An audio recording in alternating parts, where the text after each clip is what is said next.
I love that dog. She's adorable. Name is JJ. So I started a second late. The first creature that he played was he went for hit a Glinthawk Idol, which is a 1 mana 2/2 flyer. Um, if you don't return an artifact to your hand, sacrifice it. So he basically wasted his opening turn, and I wasted my 2-drop because I got a creature with heroic. Gotta love that. Um, he's going very aggressive here. Uh, banding. Alright, I'm gonna give you guys a second for those of you who don't know what banding does. Because, well, we still don't know what banding does. But, it's, oh my god, that is the worst ever mechanic ever created. And let me remind you that when banding was first made, like in the early days, we didn't have the internet to run to and look up, and they didn't have keywords. So we had to use those little tiny booklets. I don't know if you guys ever saw them, the really small booklets. But they were really frustrating.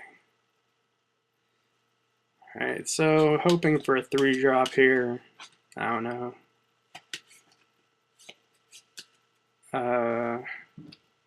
Okay, so that's pretty good. That prevents a damage to everything. I'm not gonna lie, that seems pretty good. Sadly, I have no spells that can target my clone from Theros. That's completely useless. It's not even a grizzly bear for 2 mana. It's a negative grizzly bear. It's a 1/1 grizzly bear. So now he's playing his islands. I actually played a Momir match recently where it came down to Island Walk, and that's why you really don't want to play your islands unless you have to. Let's see what I get. Give me something good. Huntmaster. Come on, Huntmaster. Oh god, no, actually you never want to morph in Momir because it can't actually morph. Oh, that's interesting. Alright, so it's a 4/4 for 4, and all my creatures get +1/+1. That's not bad. No, the reason you don't want anything that, not with morph, that transforms the werewolves is because they can't flip because they're copies, they're tokens or whatever. And at the same time, they can't. The trigger goes on the stack throughout the course of the entire match. So you're like, oh, well, a spell wasn't played last turn. Of course the spell wasn't played, because the spell was never played in Momir. Okay, now Master Core is scary. If he didn't go so aggressive on his 1 and 2 drops, I think that Master Core, like, in a couple of turns, using it, like, just to, kill my dudes off one by one, would have been pretty insane. But because he went so early, he can't afford to pay the discard a card cost. So, oh, Swamp Walk. That is beast mode in Momir. That's like Batterskull. Oh god, no. That would be the worst. You get Batterskull and God, Stoneforge Mystic is in Momir. That's the worst. Alright, so he chooses not to discard a card. I don't know. I've had a Razormane Master Core, where you discard a card, and then it deals 3 damage, and it's 5/5 with first strike. I personally like that a lot. Oh, this is one of my favorites from M15, the 4/3 flyer that you have to pay 2 life, and it costs 5 mana. You know that card you usually cut from every deck that you play? Yeah, really enjoying that. I don't have a flyer though, so if you wanted to spend some life and get in 4 points of damage, it may not be the worst thing.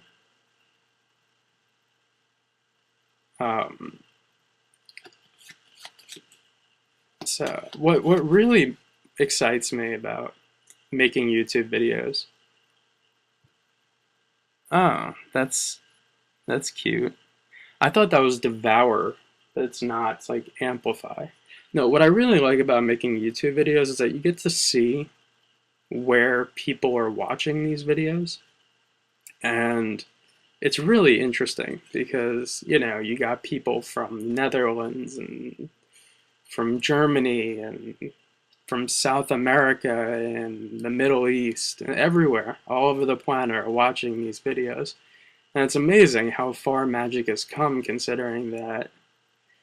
Okay, so I'm going to attack because I completely forgot how banding works, but it basically allows you to block two creatures, they hold hands and hug, and then you, instead of the opponent, chooses how damage is dealt to the blocking creatures.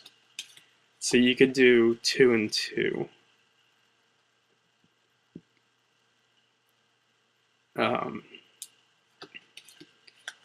I just find it interesting because when I started with Magic, you know, I mean, I I won a PTQ and I got an invite to um, Japan. I couldn't go; I was just too young. But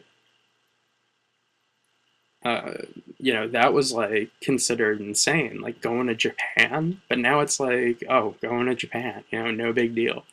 Like they have like events overseas all the time. People all over the world play. Okay, that's annoying. That doesn't really. Oh, that's actually terrible, isn't it? Either way, it doesn't beat a Swamp Walker. So 1, 2, 3, 4, 5, 6. Uh-oh, 7 drop. You know what that means. Anyone who plays this game knows that your 7 drop can be Platinum Angel, which is the equivalent of Avacyn in this format. And or it could be Phage the Untouchable, and if you don't know Phage, you should. If you ever want to play Momir in your life, you should learn about Phage. But you know, I keep getting in here. I'm dealing a lot of damage. He really could be attacking in the air. I mean, if you think about it, me doing 2 damage or 2 damage a turn compared to him doing what could be 3 damage per turn, because I would prevent 1. He would lose 2 life. The swing would be nuts, you know. But alright, I'll just prevent 1 from everything. I like that. I like spells like, I miss the spells like that, you know? I miss the spells that affect everything on the board instead of just like you. Like, what really hurt me was from someone who played during Tempest, um, you know, when they changed the slivers to your slivers only, it just kind of ruined the whole thing. Plus, they didn't look like slivers. That's pretty nasty. I mean, it doesn't have evasion, so I think. Does it? No, not really. Oh, it has flying. Okay. What is that, a commander card?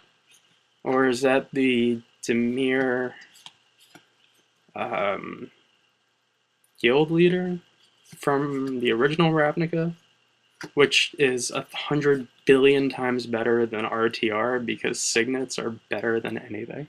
Alright, what's my 8 drop? Come on, Avacyn. Palladium Wars! Yes! Love that card. I was always a Palladium Wars guy. I was never a Nicol Bolas guy growing up. When I had a Palladium Wars, I was just happy. It's funny now because I enjoy being a control player. So you would think like Bolas would have been my guy. Or what was it, Chromat, I believe, was the other one.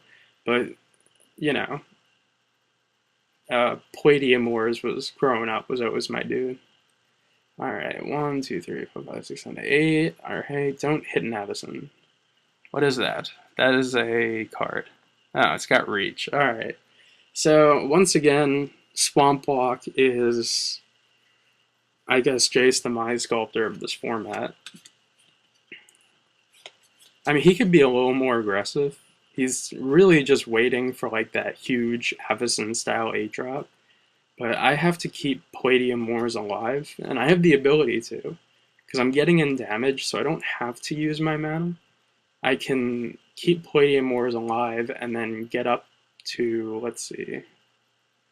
I can get up to like 5 mana and I mean 8 mana. Ah, man, I can't use the ability. That would have been sick. Alright. Um, Keeping Palladium Moors alive, though, stopping him from attacking and getting in for 2 a turn is much more valuable than anything else. And then I can get back up to 8 mana with, you know, while keeping Palladium Moors alive. I just need 11 mana in play. So, alright, what's he got? What's he got? Alright, sweet. He can instant speed prevent 5 damage. Ooh, Man City has a free kick. Wow, that was one of the worst free kicks I've ever seen in my life.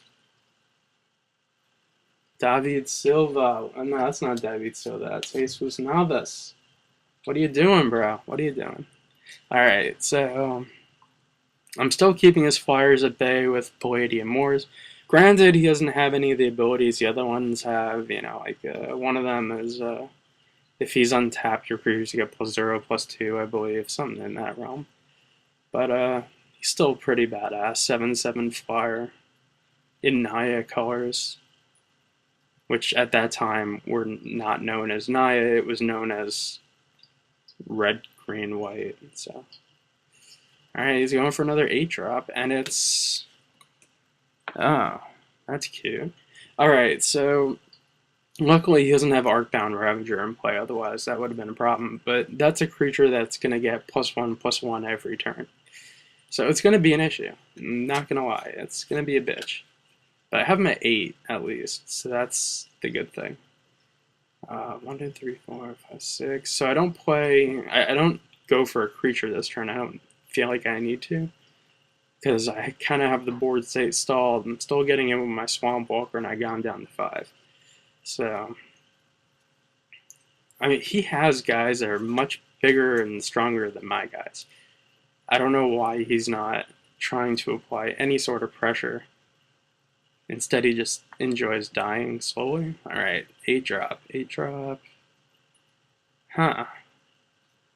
Alright. Exile 2 lands. He could do it to my lands. I mean, that wouldn't be the worst. He could do it to my plains and my forest, and I would not be able to pay the upkeep cost on Palladium Moors. But instead, he's targeting his own swamps. And as I'm playing this game, I'm sitting there for about 5 minutes trying to figure out why he'd do that. And I'm still not seeing why he would do it, mainly because I don't see the simplest things. Alright, so I've gotten up to 8 mana. So next turn I can keep up Palladium Moors and play an 8-drop. Alright, so I'm going to attack with my Swamp Walk creature, and he casually blocks it. Now, I'm sitting there thinking, wait a second. When this guy exiles lands, he gains protection from whatever land he... I was thinking of the most nonsensical things, and then I go and look and go, oh, my guy has Swamp Walk, and he took away his own swamps. You know, I'm a real fucking genius here. But that really did set him back, because that put him at 1, 2, 3, 4, 5, 6, 7. That put him at only 7 lands in play, which is pretty good. Keep Palladium Moors alive. If it was Bolus, I would just let him die. Oh wait, I don't have blue. That's even better. Alright, so what is my 8-drop? Please be Avacyn. That would make my life so simple. Alright. 8-drop. Oh, okay, that's even better. Fireball on a stick. 5 damage to him. Alright, good. On the game too. That was perfect timing. Top decking at its finest. That's what I like about Momir. You can't complain. You can never complain about one thing or the other. I mean, you know, that guy did not attack at all, and he didn't play very aggressively. He could have had a shot at winning that game, considering he had more flyers in there. But, oh, that's Furby. Hey, Furball. It's my other little guy. Ooh. See, now, when Dak, not Dak Faden came out, Ralph Zarek came out, I said Magic Need. Shay Shay, don't cry. Don't cry. You're lost. You're on the stairs. When Ralph Zarek came out, all I said was Magic needs more coin flipping, and this is really it at its finest. I mean, what's better than if you win, your creature lives? Oh my god, he hit a mirror. That is scary. There are 10 mirrors that you can hit. Any of them are insane. Let's see what I hit. Oh, goody. Well, if that mirror was an enchantment, I would have totally just murdered it right now. But sadly, I cannot.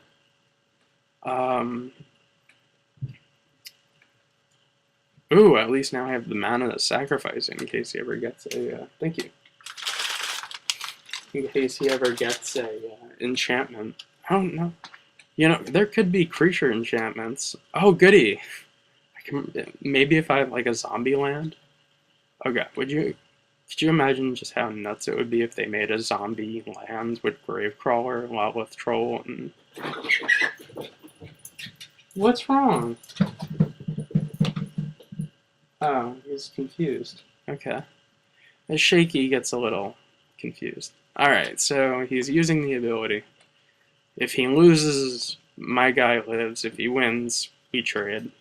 It's the kind of cards I like. Those are real orcs, not like this crap from Fate Reforged.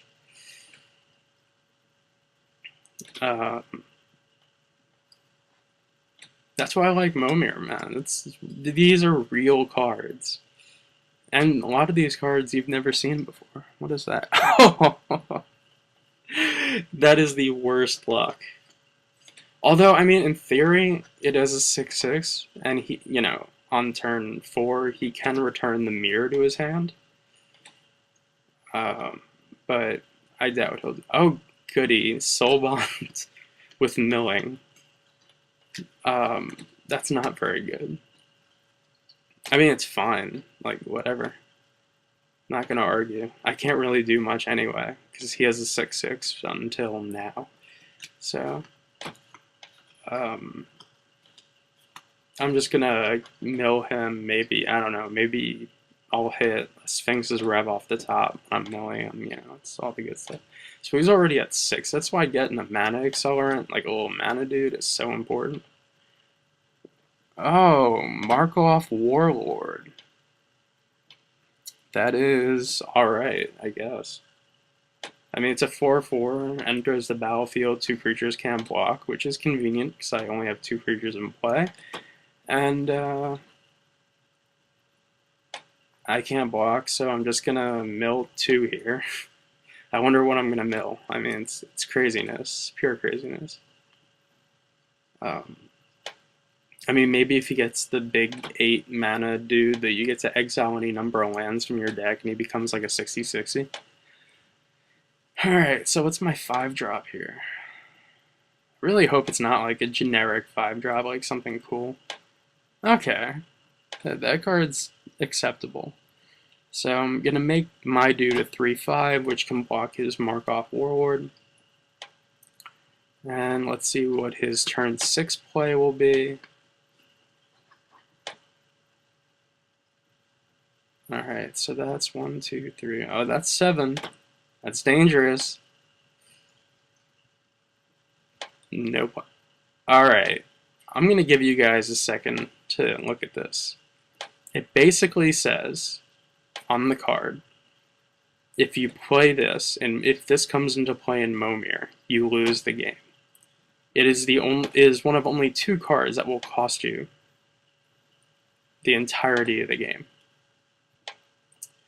So, I've just won the match thanks to my opponent playing a 7-drop. I mean, it happens so often, though. It's nuts. Like, you would think, like, you know, this wouldn't happen, but whenever you hear people talk about Momir, they're like, oh, I get phaged way too much. But you could also get Platinum Angel and other crazy 7-drops. So, I mean, it's just luck of the draw. So, whatever. I win the match. I get my 43 cents. I'm happy. I'll just press OK. And that's it. I'll see you guys up next for whatever I'm doing.